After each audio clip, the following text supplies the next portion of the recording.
Welcome to the Property Nomads Podcast. And here is your host, Rob Smallbone. Welcome to another episode of the Property Nomads Podcast, and I'm delighted to be joined today by Simon King of the Landlords Pension. The Landlords Pension has helped over 1,000 people invest in property since 2004. The Landlords Pension specialises in structuring property investments within a pension. They are self-invested and self-administered pension experts and are regulated by HMRC to administer UK pensions. But Simon, thank you for joining today. Pensions can be quite a bit of a minefield at SASSs and SIPPs. Yeah, we're going to touch on that in a second. But tell us a little bit more about yourself first. Yeah, well, listen, thanks for coming over, Rob, and inviting me to speak. With regard to my background, I've been in financial services for nigh on 30 years, dealing with investments and pensions, both in the UK and the Middle East. And yeah, to be honest with you, I sort of came back from the Middle East 3 years ago, and I was looking at something different that I could help clients with regards to investments, because I'll be honest, and as I say, with a lot of people I speak to, property investors were the bane of my life. When I was speaking to them about stocks and shares, investments and equities, they'd be, Simon, that's great, but property is our pension, or property is our investment, which it's difficult away from, because property investors are very passionate people, and they've seen some great returns from property, both yields and capital growth. And when I was approached by the Landlords Pension, and they opened my eyes to a different way of helping clients, and that was to let them take control of their existing and frozen pension funds and invest them into property, it was really exciting for me, something completely different. So yeah, I mean, that's my background, as I said, investments and helping people create wealth, for 30 years. It's just that we're doing it in a really, a far more interesting and sort of exciting way. For the benefit of people that listen, some people are going to be listening to this already got their pensions, SASSs sorted. Some people are going to be listening to this thinking, I literally have no idea what you're talking about. So just for people that might not know, what is a SSAS? Yeah, well, so a SSAS, Small Self-Administered Scheme pension, it's basically a director's pension. Okay, it's designed for company directors, which more and more property investors are becoming, on the advice of their accountants, and it is a pension wrapper. So if somebody had a pension from their corporate world, a frozen pension or existing pension from one of their employers previously, or private pension, they can actually get control of that, and that's a really important thing. That's one word I use quite a lot, is control. They can actually use those funds in a SSAS, what we call pension wrapper, and use it to invest in property in one way, shape or form. So it's all about the choice, the flexibility and the control, as I say. So what you say to invest in property, so how would, if someone was to set up a SSAS, then how would they then go about using that to invest in property? What sort of properties can they invest in? What things can't they invest in? Okay, so I mean, with regards to the process, if you like, I mean, we are here to help people, establish the scheme, get HMRC registration, which is really important, and then from then on, it's really because the member, the individual, will be a trustee of their scheme. That's what gives them autonomy. Now, with regards to what you can do going forward, you can buy commercial property with a SSAS pension scheme directly with your scheme. Okay, so if you've got, for ease of my maths, £200,000 in a SSAS pension scheme, you can go out and buy a commercial property such as an office, care home, pub, whatever it might be, directly with your pension fund. So your pension fund owns the property. The commercial rent is then paid back into the pension scheme. So it's all about growing your pension. But it's a very tax efficient way of buying property, and you can actually leverage up to 50% of your fund. So in that scenario, £200,000 in a pension fund, you could go out and buy an office suite for £300,000, the rent goes back into your pension. It's grown in a tax-free environment, which is really important. And on disposal, so when you decide to retire, and if you want to sell that, office, for example, there are no capital gains tax to pay. So, if that's resident value, then your pot, which you're going to take an income from, has grown substantially in a tax-free environment. So that's just one sort of element. A lot of the property investors that we deal with are residential investors. Now, you can actually make a loan from your pension fund to your company. As I said, you've got to be a company director. We have on our website an eligibility test to see whether you qualify for the SSAS pension scheme. Recommend people obviously do that, before making an inquiry. We also have a guide on there that tells you what you can do. So, as I said, with regard to the residential property, you can make the loan to your company. Your company is a property development company. You're going to go and buy residential property. This is all within the HMRC rules. Okay, so you're not breaching any HMRC rules, which is obviously very important. There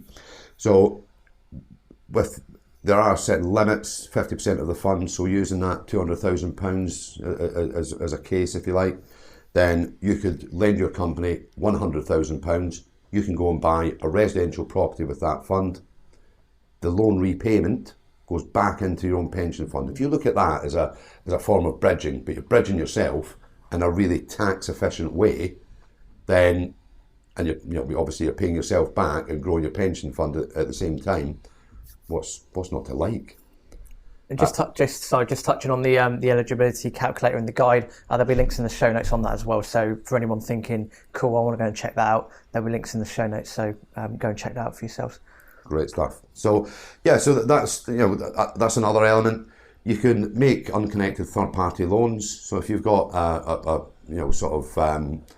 an individual who's looking to raise funds and it's a good deal, you can make an unconnected third-party loan with a fixed return of interest or share of equity even. And we deal a lot, and this is where I sort of have invested myself. I have a SSAS myself.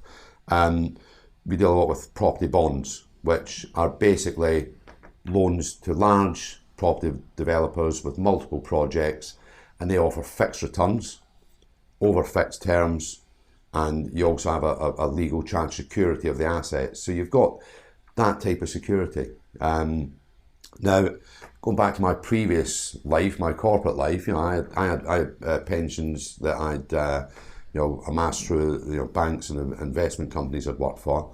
I actually consolidated all of those into a SSAS pension wrapper, and my chosen strategy was completely hands off.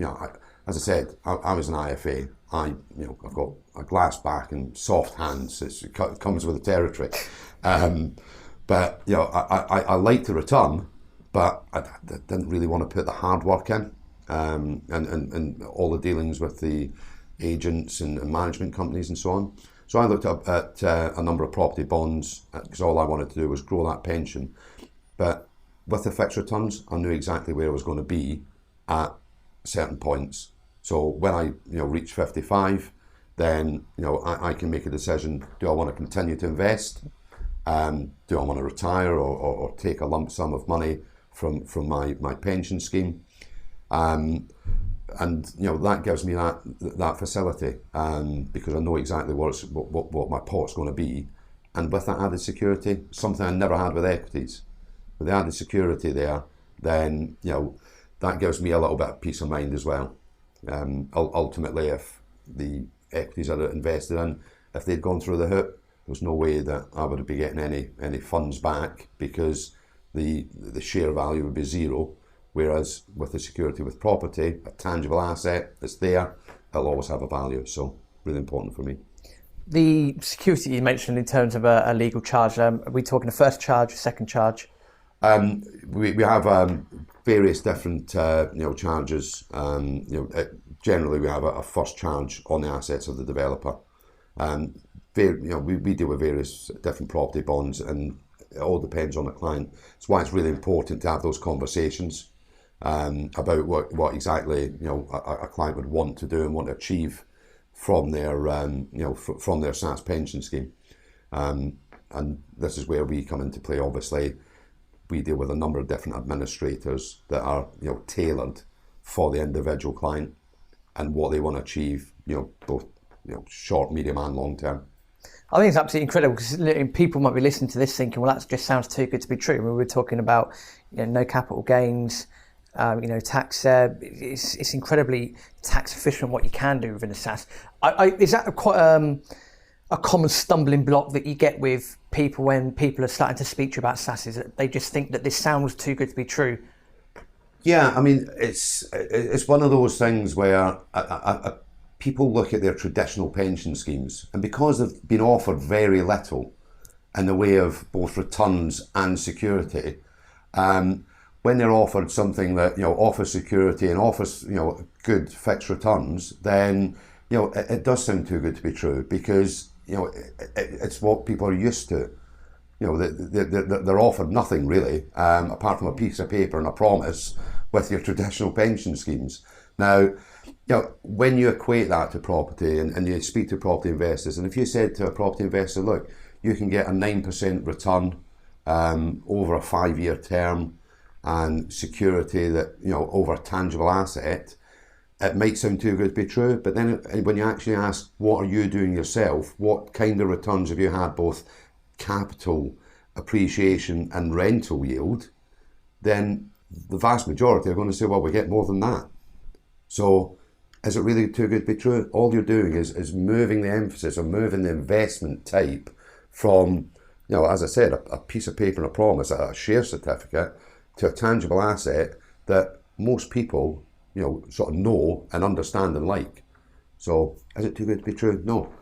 We're living proof of that. We've been, doing this for 15 years at the Landlords Pension, and 100% of our clients have seen the returns that they were promised every single year, year on year, during that time.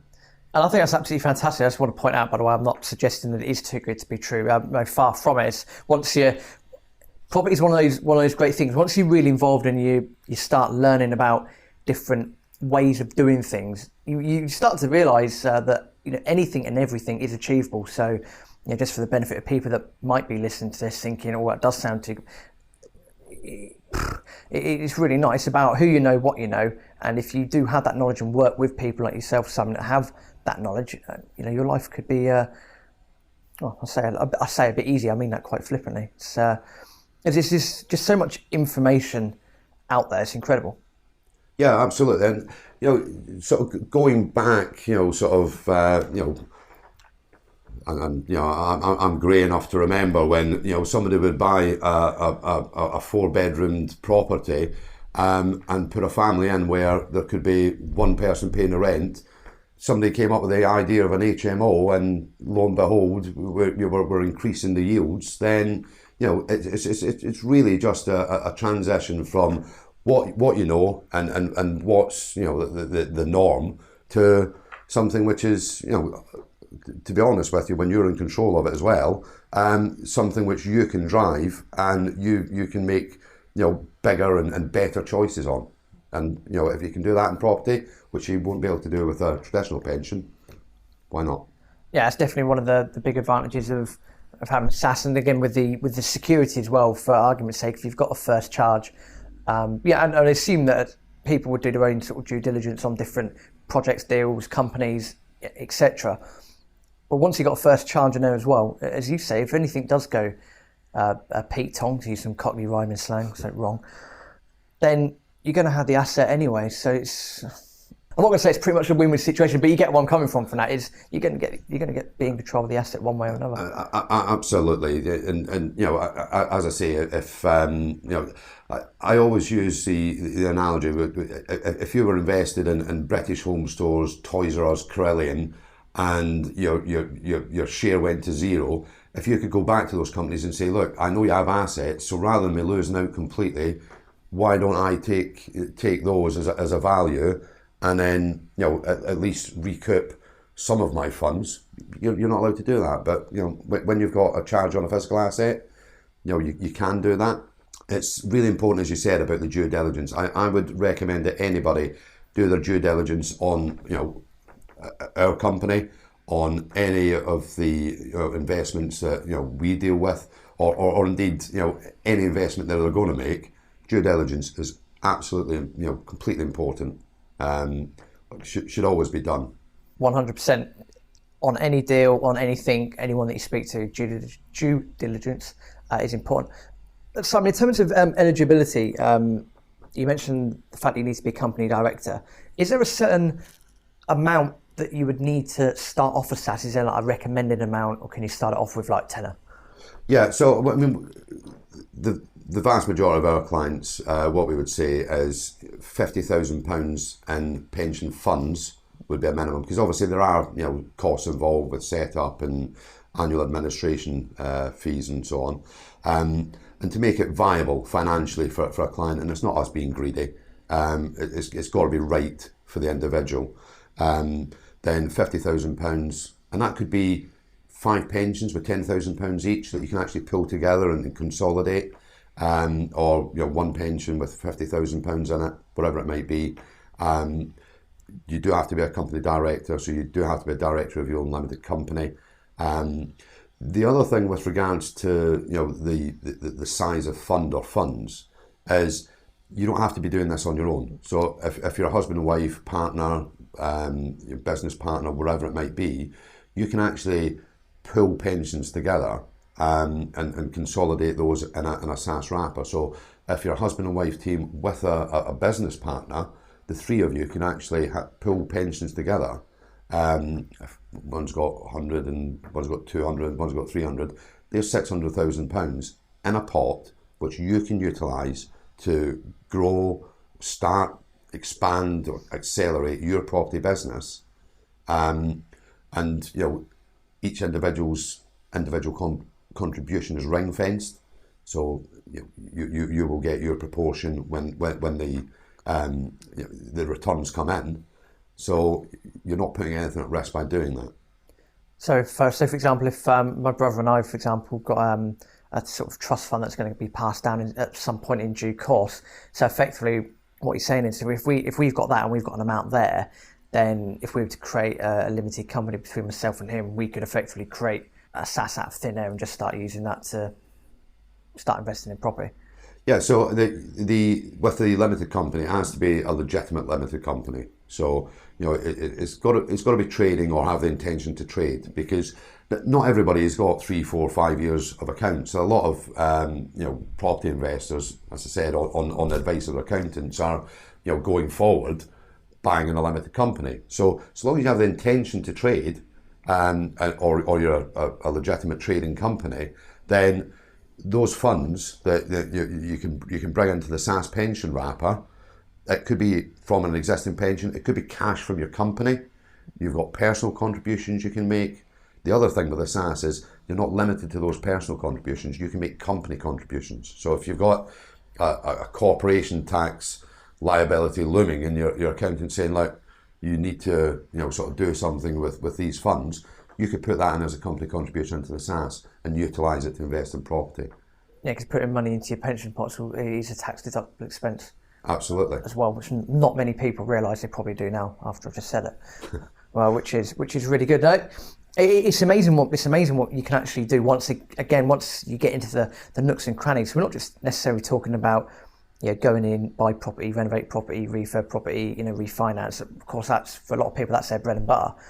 It's when they're realising these sort of profits, it's how to be strategic moving forward, almost to, I'm not going to say create a legacy as such, but it's a snowball effect, isn't it? Once you start doing it and it just builds up and builds up and builds up, and say utilising, SSAS, working with someone like yourself is going to be a great way of being able to, get your money working harder for you rather than you working harder for your money. Yeah, absolutely. It's you mentioned legacy there. Now, a lot of our clients, various different types of pension, your personal pension, company pension, final salary, defined benefit pensions. A lot of people are looking at those. These are the gold-plated pensions where you're going to get X amount of money every month, guaranteed when you retire. A lot of people are looking at those and thinking, well, actually, there's a transfer value to that. And if that transfer value is, £500,000, you've got to weigh that up against, well, I've got a transfer value, a pot of money basically of £500,000, which is going to give me maybe £15,000 a year when I retire. When I die, it will give my partner, civil partner, wife, spouse 50% of that, and then it dies with me. Okay. The question you need to ask is, well, actually, can I take £500,000 today?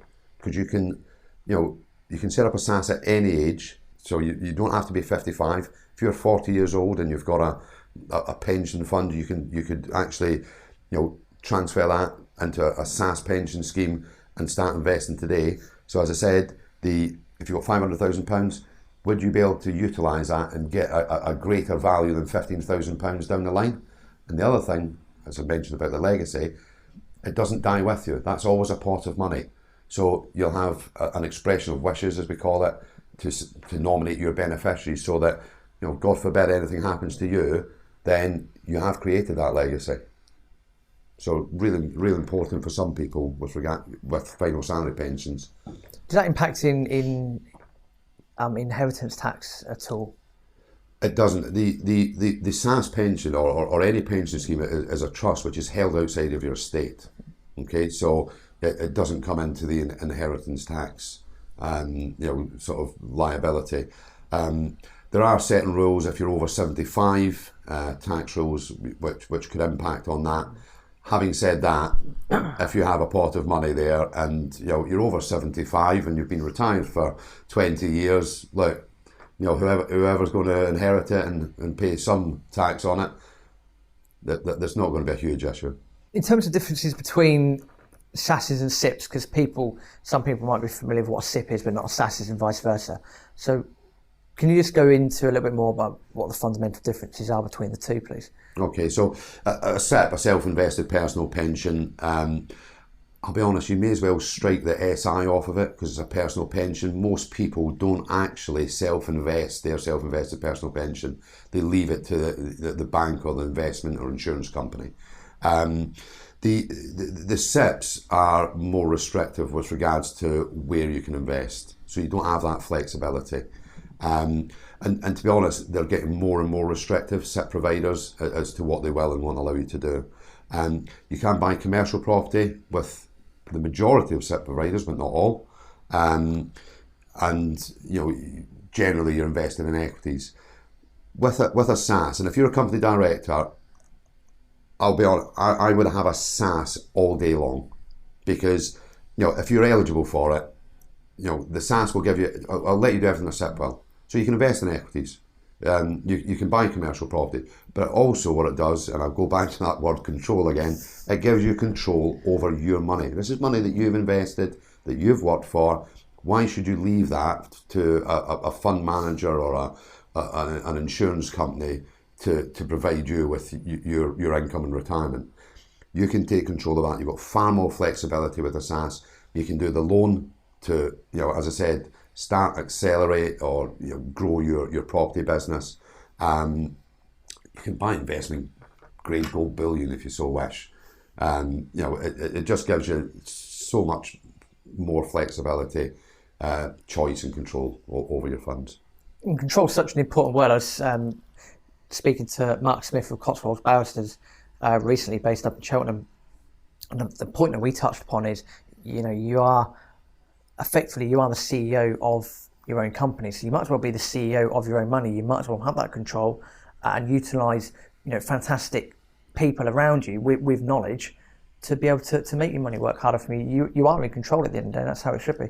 Absolutely, but again, if we go back to how things have been traditionally done, nobody wants to tell you that. Why would an IFA or a fund manager say, look, we're giving you a return of, after fees, 3% a year or whatever it might be, but why don't you take control of your money and we'll cut ourselves out of the equation? It's never going to happen. But more and more people are aware of the opportunity, which, to be fair, a SAS as a SAS pension scheme is an opportunity for you to use your funds in a way that you see fit and that you understand and you like and enjoy, rather than leaving it for somebody who you've never met, basically, to determine your retirement income in your future. That was a bit deep, wasn't it? This is what this podcast is all about. We love exploring, as much content as possible, and there's really no holds barred on the Property Nomads podcast, as you're probably familiar with. Absolutely. Without a shadow of a doubt. It's common things that people might come to. Obviously, we mentioned about the eligibility calculator. Again, the link's going to be in the show notes to that. What are common questions that you hear from people that might have passed the eligibility calculator sort of test and read your guide? But what sort of common questions do you get day in, day out from people that might not be as experienced in property as others? Yeah, so one of the things is the age.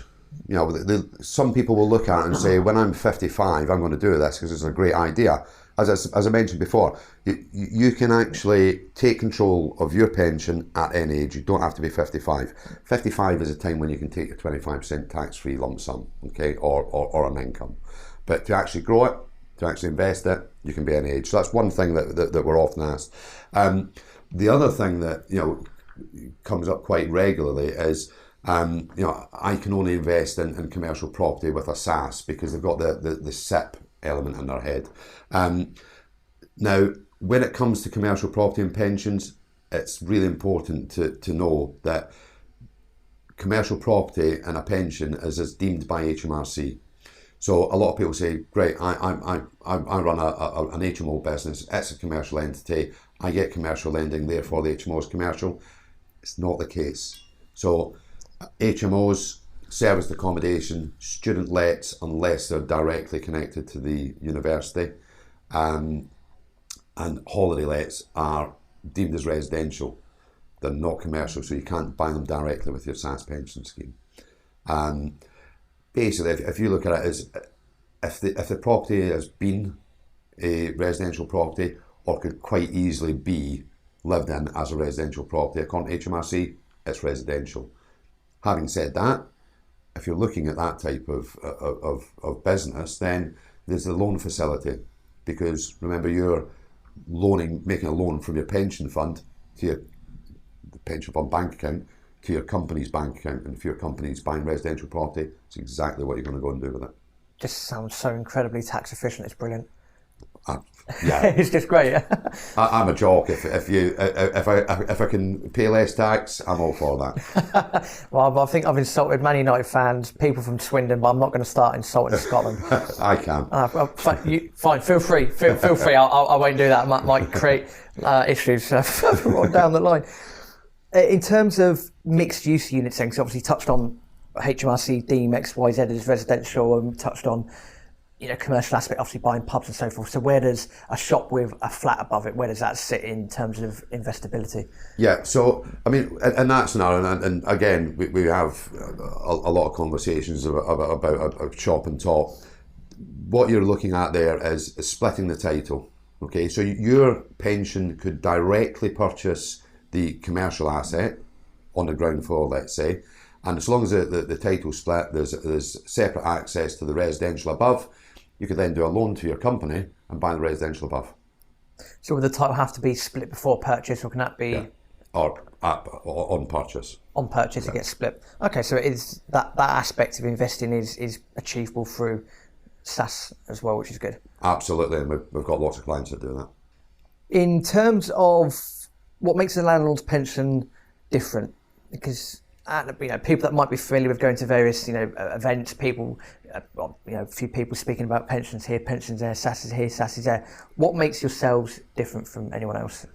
Right. So, I mean, there are a few organisations, if you like, out there that speak about SSAS pensions, and as they get more popular, in my opinion, it gets a little bit more dangerous because there's a lot of misinformation out there. The landlord's pension, there's a couple of things. Myself, as I said, I've got 30 years experience in sort of investments and pensions. There's a whole wealth of experience in our organisation, not just on pensions and investments, but also on property investment. So my colleagues, I've dealt with and continue to deal on a regular basis, building up property portfolios. And that's right across the board, new build, commercial, residential, the top and chop as we mentioned previously. So when you've got dozens and dozens of years of experience right across the board, and obviously the experience of all of our clients, there's a huge amount of knowledge there, and I would challenge anybody to sort of come up with a scenario that we've not come across. That would be it, basically.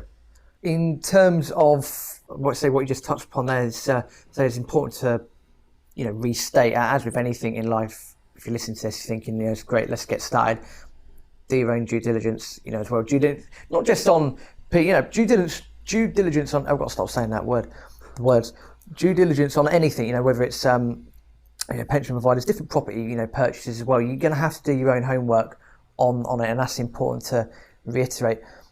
We mentioned so many pluses on, SASs and so forth. In terms of drawbacks or negatives as such, I mean, I'm struggling to think of any here. It sounds like it just sounds all 100% positive. Is there any, apart from possible, I can imagine is possibly, someone going bust. Obviously, that's going to be a drawback. But again, if you do your own homework, you're kind of going to know if that's going to happen or not. I mean, are there any negatives from your point of view? Any disadvantages that people, realistically need to be thinking about? Yeah, well, I mean, as you said, with regard to due diligence, and I can say that because I can say that. There's cheers for rubbing that in. I appreciate that. My pleasure. We do a lot of due diligence ourselves on any, sort of any investments that we deal with, and it's on the individuals, it's on the company, it's on the track record, and we don't, sort of speak to anyone about any investment until we've done our own due diligence. We get dozens of companies phone us and say, look, you've got lots of clients, you're very well known, very well respected, and so on. We've got deals here that we'd like financing, and we turn those away, on a daily basis, because, as I said before, we've got a 100% track record of our clients making money, as agreed at outset, and we're not going to throw that away. The drawbacks, at the end of the day, there's risk in everything. As you say, a developer can go bust. With that security, then, you've got that bit of peace of mind there. And it is property, it'll always have a value. But, everybody's, sort of concept of risk is different. Some people say, well, stocks and shares is high risk. The FCA, for example, which is another sort of thing that I'll touch on in a second, as a potential drawback, they would say that property is high risk. You speak to a property investor, they'll say, well, no, equity is high risk. Property, I've always made money. It's always had a value, at least. The one thing that, and to be honest with you, it's more IFAs that tell clients, if we've got a person that we're speaking to and they speak to an IFA, they say, oh, SSAS pension schemes unregulated. The truth of the matter is, HMRC and the pensions regulator are the two people that regulate SSAS pension wrappers, SSAS pension schemes, and I think they've got bigger teeth than the FCA. What you've got to remember is the FCA are regulators that regulate equities and regulate the banks, and that didn't work out too well for them. So when it comes to a negative, that's what the IFAs or the naysayers will bring up. It's unregulated. It's not the case. It is. It's just not regulated by the FCA. But I'm perfectly comfortable with that. Yeah, I think once you're involved in bricks and mortar as well, you're going to be fully aware of the potential downfalls, and it all depends on the deal, depends on the people doing the deal. As you say, you've got a great track record on the Landlords Pension, got a fantastic track record. So, but as with anything, caveat emptor, or buyer beware, do your homework, and that should see you through, or that should offset at least any drawbacks. I mean, property investment isn't regulated by anybody. Anyone can walk into an estate agent and buy a property as an investment. So, as you said, It's all about doing your homework. In terms of costs of setting such a thing up, obviously times change, and I'm sure that numbers will change in due course as well. But as it stands at present, what are the rough costs of setting it up and then continuous administration of SSAS? Yeah, so I mean, with ourselves, and again, we deal with a number of different administrators depending on what an individual is looking to do. But typically, a one-off initial setup fee of £2,500 plus VAT, and that could be paid from the company as a company expense. It could be paid from the pension fund on transfer, which is money you can't access anyway. You can't take that money out. And as I said, that is a one-off initial fee. And depending on what you do with, and how you work your SSAS, depends on the annual administration costs. Typically, if you were to establish a SSAS pension scheme, make a loan to your company, because at the end of the day, we're all in business. Everybody's going to get paid for everything they do. If you're to make a loan to your business, put some funds in a property bond, for example, hands off, to be taken over in the background, and make an unconnected third party loan. So if you're doing those things, 1,000 plus VAT, 1,200 plus VAT, and these are all flat fees. So it doesn't matter how much your pension grows by, these are all flat fees. So it's not a percentage of funds like it would be in a traditional equity-based pension, where they'll be charging you anything from 0.5% to 1.75% of the fund.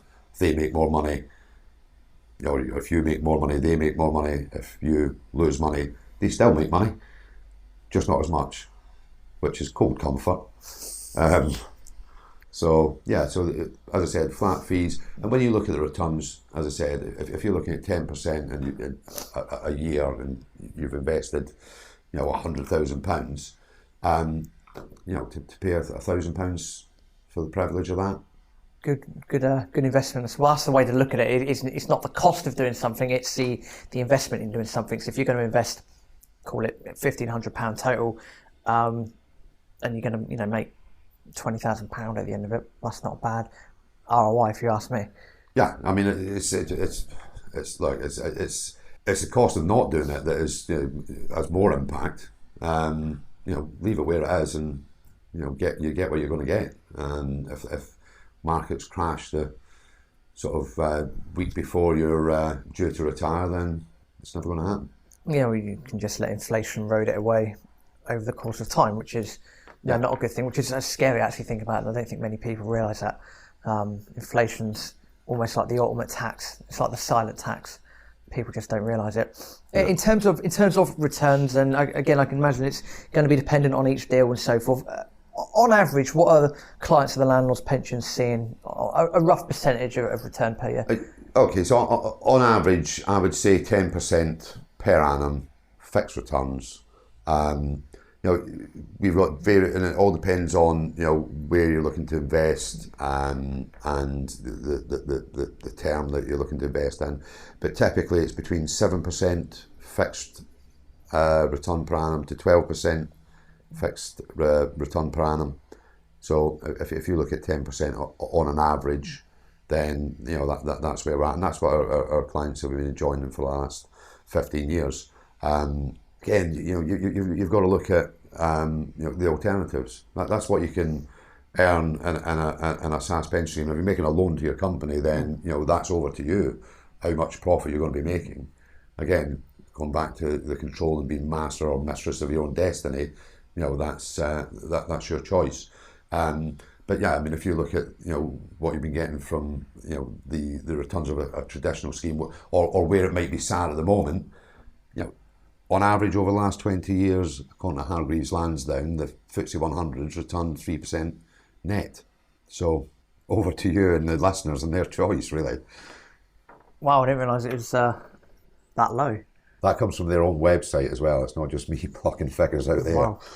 No, hats off. And as you say, it's really about about what you know. It's who you know, and so I can't say because I'm not FCA or I'm not an IFA or anything like that. But Again, the important thing is that, this stuff works. 100% this stuff does work, and it's about speaking to the right people, learning the right things. And as I touched upon in a recent episode, it's strategic tax planning, or it's just strategic planning full stop. If you can do that and work with the right people, the world is your oyster. Yeah, I mean, as you said, it's what you know and who you know. I mean, at the end of the day, yeah, you've got to work with the right people, okay, which obviously we believe we are. But if you have got that knowledge, and I'm old school. I draw pictures, and I sort of explain things in simple terms because that's the way I would want to explain to me. It's not me insulting anybody's intelligence. It's just that if you can lay it down in layman's terms, then people will have that knowledge and they can make an informed decision. So that's what it's all about. I mean, we don't work with everybody that we potentially could. We're quite selective as to the clients that we work with, and it's got to be right for them, and they've got to have the right plan, if you like. And if they have that knowledge, they can make an informed decision on it, then everybody is better off. And just before we wrap up with a quick fire round then, so the process of what you're saying to people that are listening to this, people that might already have pensions, that might be thinking of changing them across, etc., is go check out the eligibility sort of checker, which again, link will be in the show notes. And then should they pass that, and then read the guide, again, link in the show notes. And then from there, the next stage would be to contact yourselves, pick up the phone, have a chat, and then you go from there. Absolutely. At the end of the day, if you, as you mentioned, go onto the website, you've got the eligibility test there, you've got the SAS guide to give you an overview. But for you as an individual and your circumstances and what you're looking to achieve, which might be different to the person next to you, it's really important to have that conversation. So the process is we have the conversation, and either we meet from there face to face or through a Zoom meeting, just to say, look, this is where you are now and where you want to be, and here's a way to get you there. And then from there, as I said, we're there every step of the way, and after, because I've got lots of clients who say, look, I'm thinking of doing this. Run the rule over it. As I said, we've got a wealth of experience in both pensions and property within the Landlords Pension.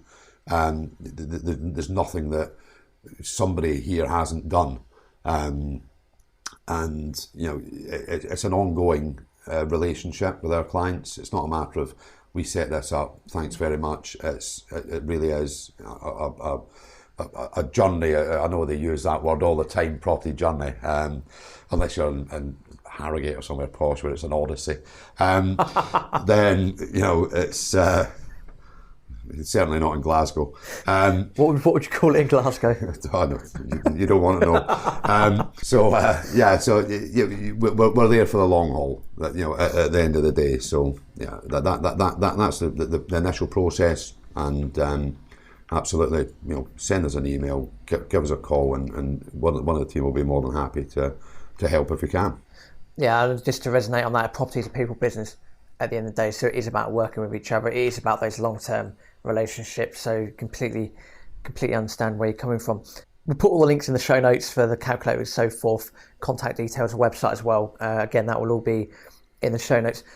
On to quickfire round. Now, I'll hold my hands up. I didn't come up with these questions, but however, they normally provoke the best responses from people. So bear with me on this one.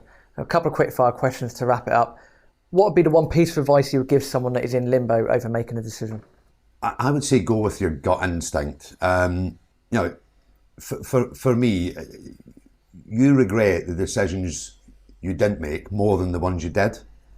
So if you're in limbo, take advice, speak to people that may have been in the same position, but ultimately, if you like it, if you like the person you're dealing with, go with your gut instinct. Make a decision. Good answer. Thank you. You're welcome. What's the worst piece of advice that you've ever been given? Invest in cryptocurrency. It probably wasn't the worst piece of advice I was given, but it was given at the worst time. So, it's the old, buy low, sell high. Right. Yeah. Might take a while for them to crystallise then, if that's the case. I've not lost any money, but listen, in the year 2090, never. I will probably be okay. I'll probably break even. Yeah, hey, well, that's market cycles for you, I think, because you and I would understand, and I'm sure a lot of the listeners would understand the property, the rough 18-year cycle that there is. Crypto is a very, very new market as such, and no one really knows where it's going to go. But point taken. And paradoxically, what would be the best piece of advice that you've ever been given? The best piece of advice: be honest. Now, I know it's not monetary advice, but it potentially could be. The best piece of advice I was ever given is, and this was probably from a young age as well, is be honest. Be honest to yourself and be honest with other people. And I've taken that through, right, I've been fairly successful with regards to my career. And the reason for that, I mainly put down to, sort of that piece of advice is don't try and, kid people, don't lie to people and promise something you can't deliver. Treat somebody how you would want to be treated. And do unto others, if you like, as you would have done unto you. So be honest and be straight. Also, I'm at that age where I can't remember things. You've got to have a good memory to be a liar, aren't you? Yeah, you start worming yourself into so many different holes if you're not careful. I like being brutally honest as well. It amuses me when people get offended by it. Well, hopefully no one will take an offence to this podcast. It's been full of fantastic content. The last question to wrap up then, in the last 3 years, what belief, habit or behaviour has had the most positive impact on your life? For me, it's a to-do list. It's something I never did because I was very sort of, get in there and sort of take it as it comes. Because I don't like process. I'm not that sort of person. I'm a people person. I don't like processes and systems. And I know I've mentioned to you, I'm a complete Luddite. I don't get technology. So, but a to-do list, absolutely fine. But I never used it until I'd say the last sort of 4 or 5 years, because it worked really well at home. My wife used to give me a to-do list, so she puts a post-it note on with a to-do list, and I tick it off as I go of all the jobs I have to do. And I had an epiphany, and I thought, actually, if I did this at work, I might be more efficient. And all this, sort of utilising your time stuff. And that's the one thing I've done, which is, sort of made things easier, if you like, for all concerned. No, I'm not married, but I also hear that happy wife equals happy life. Absolutely, yeah. But Simon, that's absolutely fantastic. If people do, though, want to check out the website in the meantime, obviously the link will be in the show notes, but obviously people might be driving and so forth. So how do people get hold of you? How do people get hold of the Landlords Pension? Yeah, so, I mean, look, my email address is simon@thelandlordspension.co.uk. The website is thelandlordspension.co.uk. That's landlordspension.co.uk. And we also feature in YPN, Your Property Network, and Property Investors News. Look, we have case studies, so it gives people a bit more of an idea as well. And visit the website, testimonials, which, according to my tech-savvy people, we can't do anything about.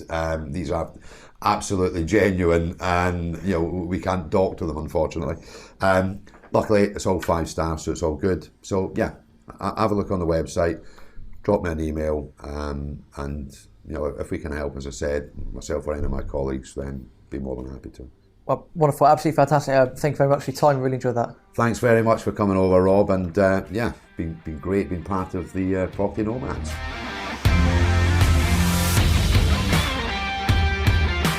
To anyone listening, that wraps up the mini-series on successful people in property. Hopefully there's a lot of fantastic content you've taken out from that.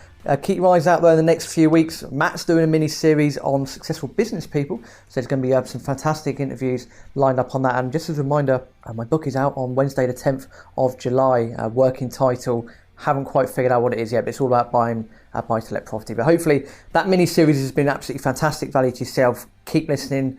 So go and check out the Landlords Pension, go speak to Simon. If you've got a big pot of money there, or you don't know what to do with it, or you're struggling to think what to do with it, go check them out and get that money working for you rather than you working for the money. Until next time, all the best.